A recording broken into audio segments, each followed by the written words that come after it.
and welcome to another episode of The Darkives. I'm Jamie talking to Leo. And I'm Leo listening to Jamie. And this week, I'm going to do a biography of sorts on Edgar Allan Poe. Very cool. I know some stuff about Poe from, I want to say, junior high, maybe early high school, when I was doing poetry. Yeah, I feel like we learn about him just for the poetry, but there really was a lot more to the man than just his work. He has a very interesting and tragic life. Nice. Yeah, I know him as pretty drab kind of guy. Little kind of meh is how I would explain him. Intellectual, but thinks he's kind of better than everybody. And remember him having a bit of a problem with the drink.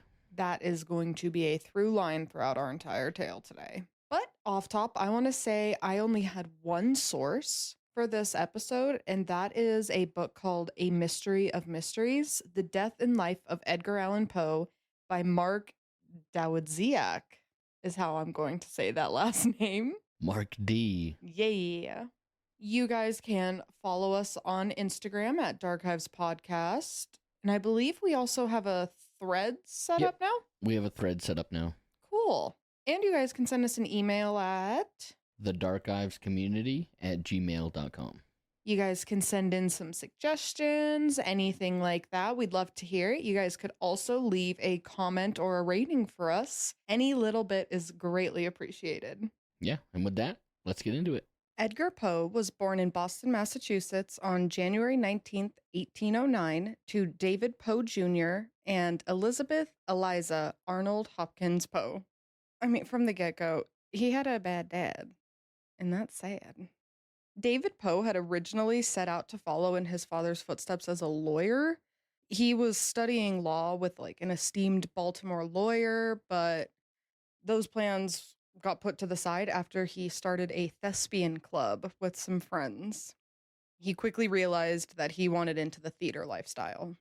Okay, so this is Poe's dad. He's into the theater. Yeah. He made his stage debut in December of 1803 when he was about 19 years old. And 6 months later, it was announced that he would be co-starring in a production with a woman named Eliza Arnold. Eliza was also following in her family footsteps, but she did this by being an actress, by being in the theater.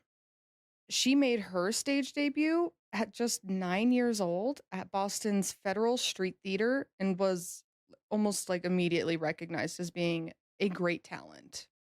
At 15, she knew 70 different roles and was already married to an actor and comedian named Charles Hopkins. At 17 years old was when she was set to be casting in the production with David Poe. And at 18, she was already a widow after her husband Charles died in October of 1805 from presumably yellow fever. The next year, in spring of 1806, her and David were married. Quick life. 15, you're married. 17, you meet a new man. 18, you're a widow. A few months later, you're married again. On January 30th, 1807, they welcomed their first son, William Henry Leonard, and Edgar came 2 years later in January of 1809. Shit pretty quickly started falling apart for them, though, because it was quickly becoming apparent that David could not act, and he wanted to, while on the other hand, Eliza was like a full-fledged theater star. He got very bitter and angry, and he was described as being hypersensitive with a hair-trigger temper. There were actually reports that he would threaten to attack critics who had any like negative feedback on any of his performances, and he would loudly insult audiences that would like boo and hiss at him. You wouldn't know talent if it hit you in the face. Yeah, and then he'd be like, "No, fuck you, you're hairy." Like, I don't know. He would just insult people. Yeah. Like, why are you doing that? Then he started drinking. An angry man coupled with alcohol. You can imagine this isn't going to end well for them. There's some debate on when David left the family, but by the birth of Edgar's little sister Rosalie Mackenzie Poe in December of 1810, he was gone. The next year, in December of 1811, Eliza Poe died of tuberculosis at just the age of 24, and it's believed that 3 days later, at the age of 27, David Poe died. There's some mystery around his death, but it's pretty believed that he had TB as well, and it was exaggerated by the alcoholism. So within 3 days, we have 3 orphaned kids. And so young, too, 24 and 27. Early 19th century. Yeah. Yeah, medicine's not good. Life expectancy's not good. Yeah. And TB was making the rounds. Now an orphan at just 1 month shy of being 3, Edgar was separated from his siblings, with William Henry going to David's parents, Rosalie going to a Richmond, Virginia merchant couple, and Edgar becoming a foster child to another Richmond couple, John and Frances Allen. So only one of the 3 kids went to a family member. Yes, William went to paternal grandparents. The Everybody other else two were fostered. Yeah. Edgar was baptized in January of 1812, with the Allens officially becoming his godparents, and that's actually where we get the middle name for him of Edgar Allan Poe, because originally he was just Edgar Poe. John Allen was a merchant mainly dealing in the exporting of tobacco and was described as being aloof and having an exacting personality. Franny, on the other hand, was a sickly woman who adored Edgar, but she was frequently down and out with just various illnesses. Despite this rough early childhood, he was pretty charming. He was a charming little boy. He was known to stand on the dining room table and toast the ladies visiting the home, recite poetry, and entertain and enchant all the guests who came through the house. Just little man Edgar smacking his glass on the table, Yeah. or Making a toast. making a toast. Yeah. Yes, Charismatic. standing on the table, reciting poetry. Yeah, charismatic little man. Due to the War of 1812, Allen's business was starting to kind of feel the financial strain, and he decided that this was the perfect time to up and move to London. In June of 1815, the family boarded a ship, and they were out of the US. They moved to London. April of the next year, Edgar enrolled in the Chelsea boarding school, where he studied spelling, history, and geography. And in 1818, he attended the Manor House boarding school, where he learned Latin and Greek. While there, he was described as, quote, intelligent, wayward, and skillful by the reverend who ran the school. June of 1820, the family returned to Richmond after another business failure of Allen's. This one was caused due to the financial panic of 1819 in the US and the tobacco market collapse in London. So just 2 bad things at the same time, and they had to move back to Richmond, Virginia. Now 11 years old, Edgar is enrolled in yet another school, the School of Joseph H. Clark, and this is where his poetry really started to flourish and come into its own. It was said that while most students, quote, wrote mere mechanical verses, Poe wrote genuine poetry. The boy was a born poet. Gifted from the get-go. He really was. You mentioned at the top that you thought of him as a man who was very smart, but kind of stuck up about it. Yeah, that's very much how I thought of him. Is he thought he was better than everyone else. He probably was, a little quicker than a lot of other people and more intelligent. But I feel like he kind of used that to distance himself from people. You know what I mean? And leaned into his depressive loner kind of status. Yeah, the vibe I get from Edgar Allan Poe is that he's just meh, no one's worth my time. No one wants to hang out with me. Meh, I'm too intelligent for you all. That's what I think of when I think of Edgar Allan Poe. He's meh, I'm sad because I'm alone, but no one's worth my time. You know what I mean? That's what I feel. Yeah, well, you're right and wrong about that. But surprisingly to me, Edgar was a good friend, and he was very active. Because we just kind of touched on, I also kind of had the impression of him that he was a very depressive loner type. Just kind of this dreary little man that we all picture. But he was described by a classmate as, quote, the swiftest runner, the best boxer, and the most daring swimmer at Clark's school. A generous, free-hearted boy, kind to his companions, and always ready to assist them with his hand and head. Not at all how I would describe him, or how I just did describe him. Yeah. Well, it's crazy because we all have this image of what he is. You don't put boxer in with that. You don't put swimmer in with him. To hear these kinds of things, it definitely changes the image of him for me. Yeah, how old is he at this time? Around 11 years old. Oh, so he's still got plenty of time for the world to mess him up. Yes, yeah, he still has plenty of time to be beaten down by Yeah. the world, but I mean, even still, it's a new image of him for me. Yes, the only image I have is the one that I already explained. So yeah, that's kind of cool that he was a very fit young man, a very almost popular. Yeah, kind of. yeah. That's what it sounds like. Some examples of his physicality. At 15 years old, he swam about 6 miles in the James River against the strong tide, then walked home after, which is actually a record that still holds today. How many people have done this record? Have I- attempted this record? I have no clue. I didn't look into that. Is it just that nobody wants to swim against the current in this river? Very well could be. Does not diminish the record for him, though. Still cool. And he did all this just for a wager. Just for a fun little bet. He broke a record and still holds it today. Yeah, that's kind of cool. I mean, if it's definitely a thing that has been attempted multiple times and he holds the record for it, it makes it that much cooler. I mean, I could have a record of blowing into this microphone in front of me, and if no one else in the world wants to do it, I hold that record. I still think that's an accomplishment for you. Don't diminish this man. A student named Miles Selden had called Poe a rascal and a liar. So Edgar decided, this deserved a fight. Call me names, I'll beat your ass. The fight started with Miles beating Poe pretty good for a while, but then after he tired himself out, Edgar turned around and finished the fight, beat him up. Which, does that tactic sound familiar? Sounds a bit like a rope-a-dope. Rope-a-dope, that's exactly right. Who did that? Muhammad Ali. Yeah. Yeah. Well, Poe did it first. Let them whoop up on you a little bit, get tired, and then when their hands drop, smack them. Yeah, and that's exactly what he did. In 1824, Edgar was a lieutenant in the Junior Morgan Riflemen, which was just like a volunteer company of boys. And he was actually chosen to participate in the procession for the Marquis de Lafayette's October visit to Richmond. The Marquis de Lafayette was a French military officer and politician who was pretty influential in both the Revolutionary War in America and the French Revolution.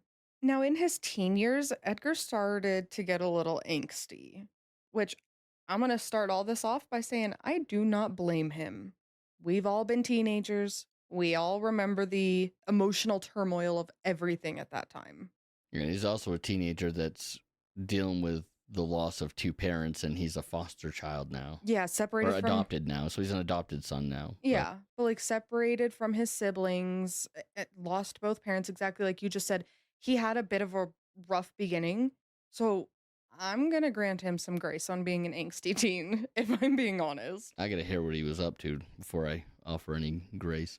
Maybe I'm the pessimist. Maybe it's not Edgar. I'm learning this about myself. I'm ready to just talk shit about Edgar. I'm all like, this guy's too depressed. I know it. Am I the problem? Yeah. When you realize you're the toxic one in your own head. Yeah. Like, Well, this is going to, I don't know, we'll see.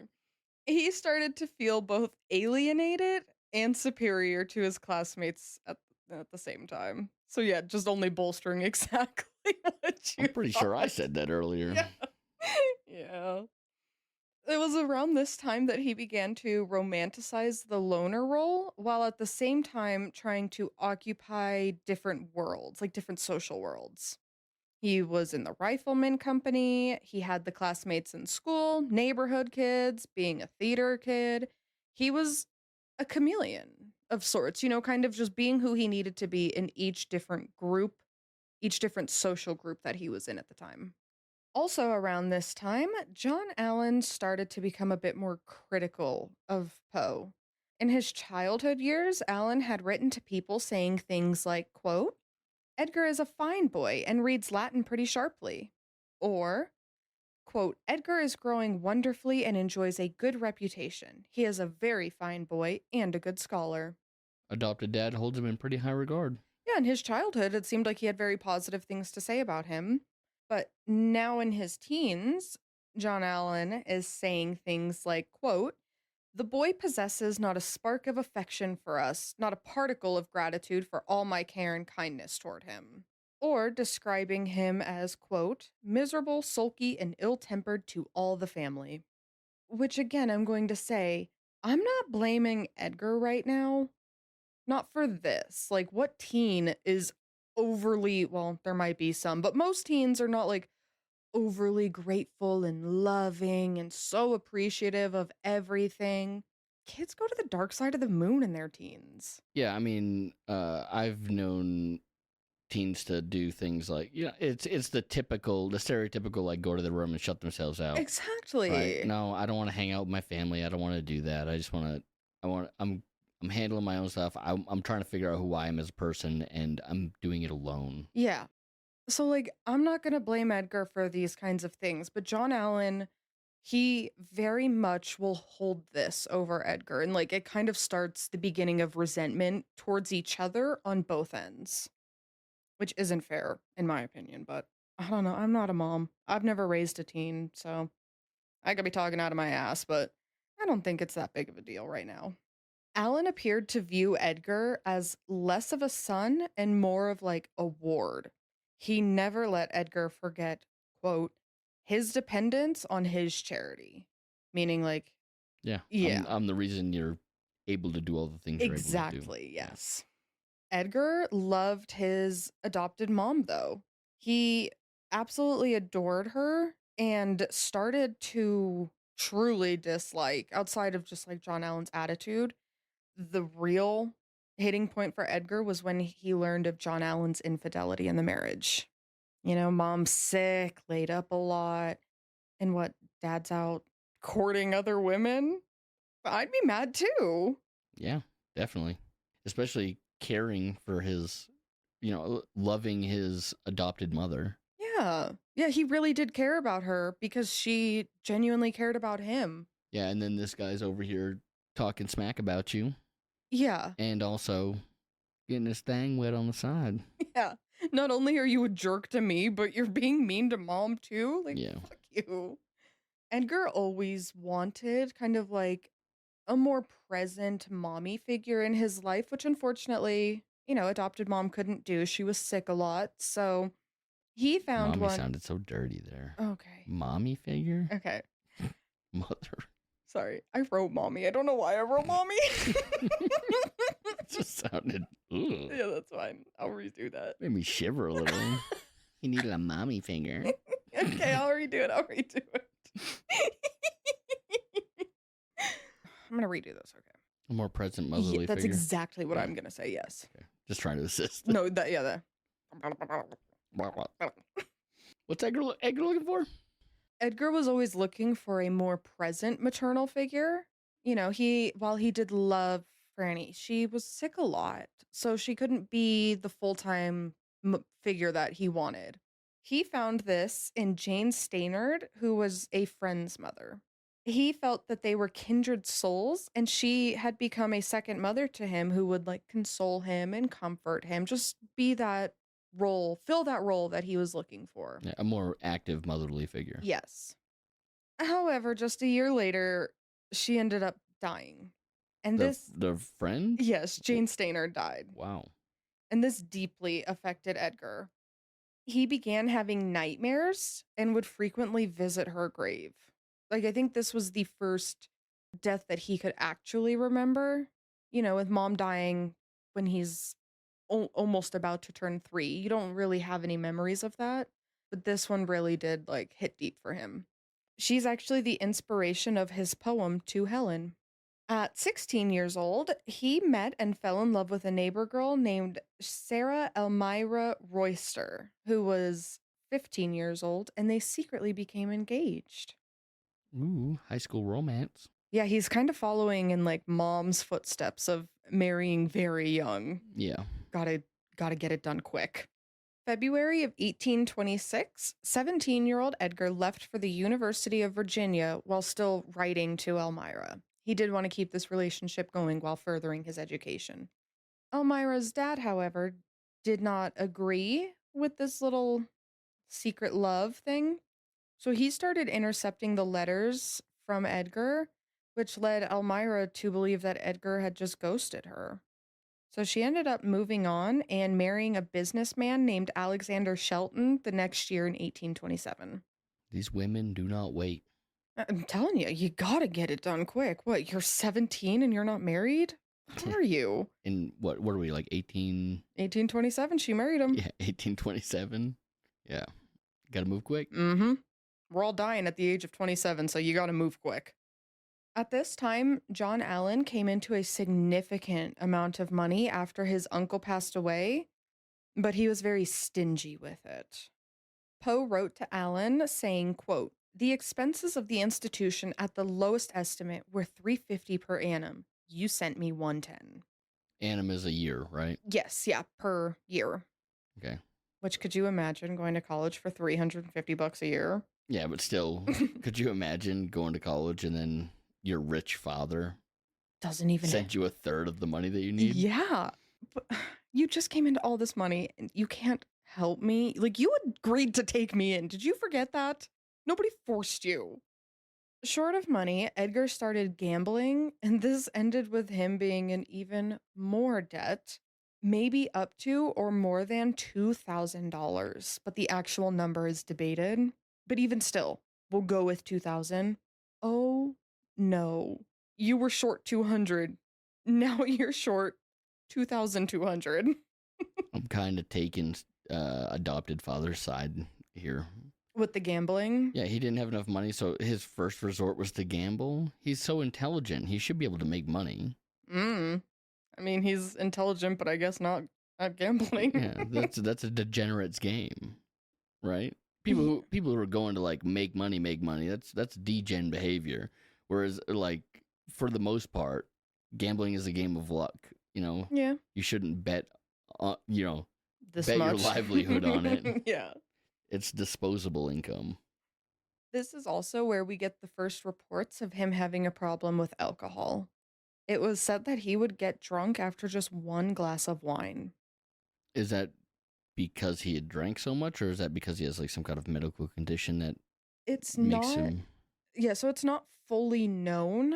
There are guesses that this could have been maybe genetic, but realistically, we don't know why he had this problem. And this will be a consistent on and off problem throughout his whole life. The drinking will always be a problem for him. I did know that he had a issue with alcohol. He's definitely an alcoholic. As my memory is serving me, I'm just I didn't know one drink got him. I thought he was like a binge drinker or something like that. I didn't know the details of it. There's a lot of guesses and theories as to why, but realistically, nobody knows why he would do this. Like, it would literally be after one or two and he's stumbling, like, can't speak coherently anymore, like, absolutely hammered after a very small amount. Are we sure he's not this tiny little 100-pound whelp of a boy that I'm envisioning in my head? Because that sounds like a guy who'd get drunk after one or two. Yes, I'm sure. I think he was 5'8". I have it written down later in here, but I think he was like 5'8", decently healthy man. He wasn't like a short king 5'3", tiny little man who would get drunk out of one. I don't know why. Short kings out there getting drunk off of one. Respect. Respect to you. I wish. You wish for that? One drink? Are you kidding me? Save a lot of money. Yeah, split a drink with my date and I'd be good. Yeah. Like, we're good. Split a drink with one and We're you're like, walking home. we're done, baby. Yeah, we're walking home. Ellen refused to pay any of the debts off for him or give him anything more, really. And their relationship pretty much dissolved around March of 1827. It ended with Poe writing him a nasty little letter telling him off. They will kind of reconcile for a brief moment, but this is pretty much the end. If there's one guy that I don't want writing me a nasty letter, it's a poetic mastermind. I know. But he just trashed him. You make me feel dumb. You say it really eloquently, and I'm feeling bad about myself now. Oh shit, I just got told off by Shakespeare. Yeah, wow, that was really well thought out and written. Damn. That was a really beautiful insult. He was the roast master of back in the day. Mm-hmm. Oh my god, he actually kind of was. We'll get into it a little bit like later in his life, but he loved to criticize, and he was really good at it. After leaving the Allens and not being able to continue with his school, he goes back to his hometown of Boston, and there he planned to publish his first book, Tamerlane and Other Poems. In May, at 18 years old, he joined the army under the name Edgar A. Perry, and his book was actually published in July under the author name A Bostonian. It attracted little attention, though, so his first book was just kind of eh.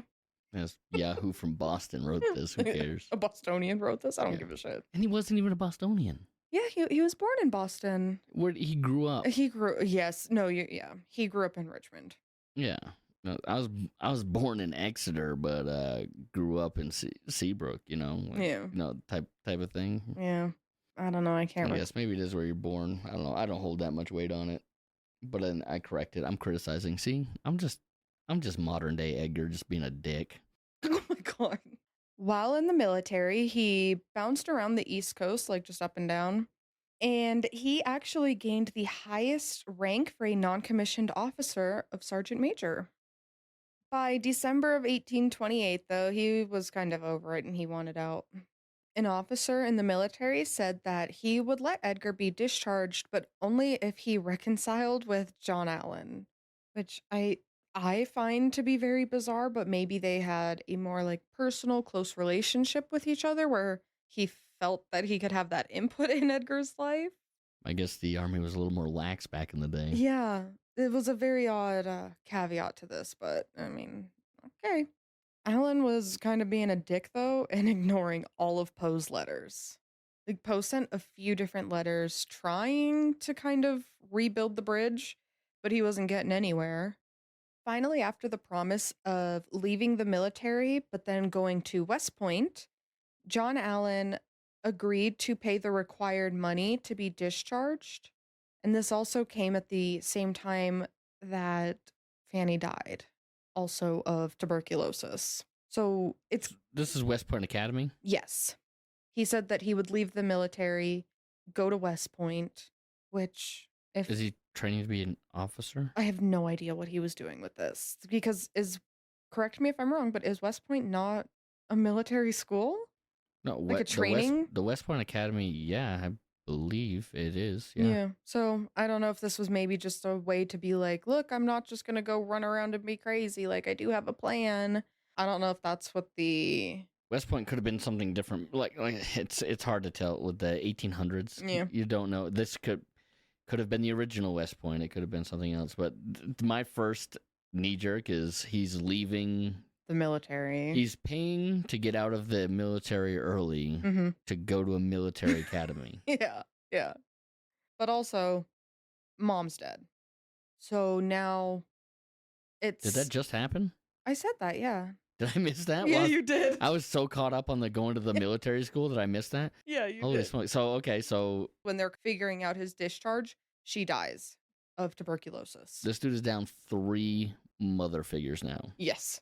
Oof. And he's 18, 19 at this time. He was a sergeant major At about. at 19. Yeah. This dude's a freak. Yeah, I know. How the fuck do you get that high? He's good at everything. He had to be doing a job nobody wanted to do. Maybe. Not so fun fact. Fanny ended up being buried in the same cemetery as Jane Stannard. Just a random little fact that seems sad to me. After he's discharged, he goes to Baltimore where he met up with his paternal grandmother, his Aunt Maria Clem, and her 6-year-old daughter Virginia, and his brother Henry. This whole time he's being delayed in enrolling to West Point and also asking Alan for money. He has a very bad habit of being argumentative or like confrontational with John Allan and then ending the letter with, by the way, can you send me $20? It's like, Edgar, you can't do that. He'll like insult him and be like, I can't believe I ever considered you a dad. Can you send me $100 though? Yeah, they have quite the relationship. It's a very toxic one. He's upset at his adopted father. His adopted father thinks that he's basically just a drain on the coin purse, and the fact that he keeps asking for money It's like is not kind helping. of proving It's bolstering his opinion of Edgar. No Yeah. matter how good Edgar does in things, which he's made some good accomplishments so far, but Mm-hmm. no matter what he does, He never has any money. he keeps asking this dude for money. He's all like, "Get out of my fucking pockets, bro." Yeah. After this extremely brief reconciliation, their relationship once again begins to fizzle. So we're about to be fully done with John Allen here. At this same time, Poe published his second book, Alaraf, Tamerlane, and Minor Poems. So we're twice published, no money still, nothing to show for it. But it's out there, it's out in the world. By 21, however, he was officially enrolled in West Point and immediately began to hate it. While there, he was found to be entertaining and intriguing, telling tales and stories, both made up and real, despite the strict rules constantly killing his vibe and the day drills absolutely exhausting him.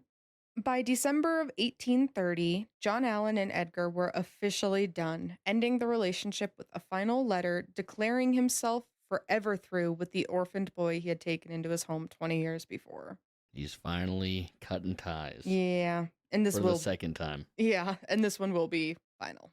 Poe left West Point in February of the following year and went to New York, where he published his third book, Poems by Edgar A. Poe. In the spring of 1831, he moved back to Baltimore with his Aunt Maria and 9-year-old cousin Virginia. Later that year, in August, brother Henry, dies of TB exacerbated by alcoholism at the age of 24. Does that sound familiar? So his brother died the same exact way that his biological dad died. Yes, and at the same age that his mother died. Ain't that some shit? And this is what, like 2 years after Edgar gets back into his life, kind of hanging out with him? Yeah, this actually like devastated Edgar too, because he came back literally just for the end of his life. Like he comes back in the spring of 31, and by August, his brother's dead. And tuberculosis was not a peaceful ending of life. I'm starting to draw a parallel What you got? between, or maybe not, I'm just starting to connect some dots here. Connect them. Every time, with the exception of adopted father, Mm-hmm. every time Edgar really loves somebody, Oh. they die pretty soon after. Oh, yeah. Starting with, her name was Jane, right? Yep. Jane was the first one. Really loved being with her. Boom, you can't have happiness, done. Mm-hmm. And then mom goes. Mm-hmm. Now brother goes. Yeah. Everyone he's starting to connect with Yeah. is just phasing out. It's a through line throughout this man's life. He and his brother had apparently been pretty close, like just writing letters and kind of just catching up when he came back before going into West Point. So this death, again, was taken very hard by Edgar. Coming back into his life, literally just at the end to watch him go, really devastated him, as it would anybody. I mean, tuberculosis back then, brutal, brutal way to go.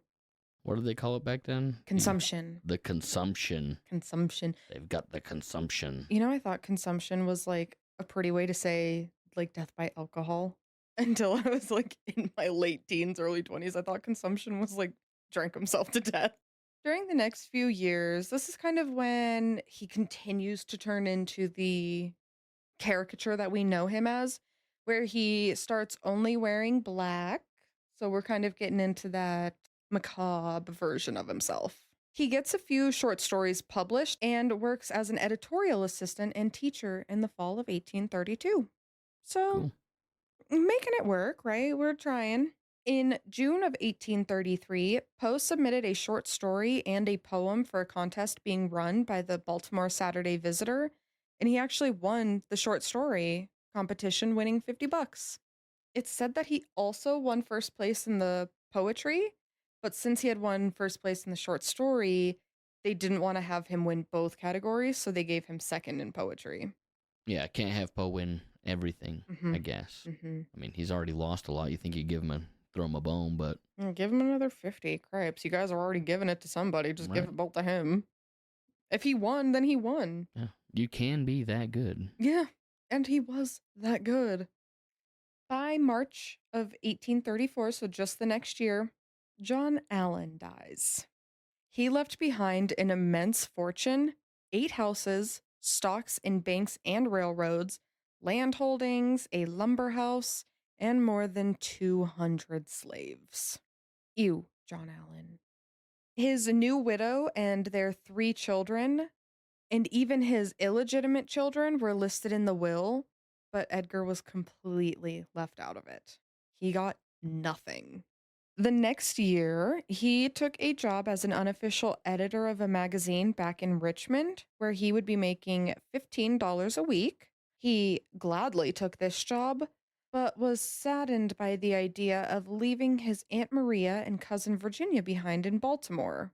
This was because he was deeply in love with his cousin, his 13-year-old cousin, and he's 26.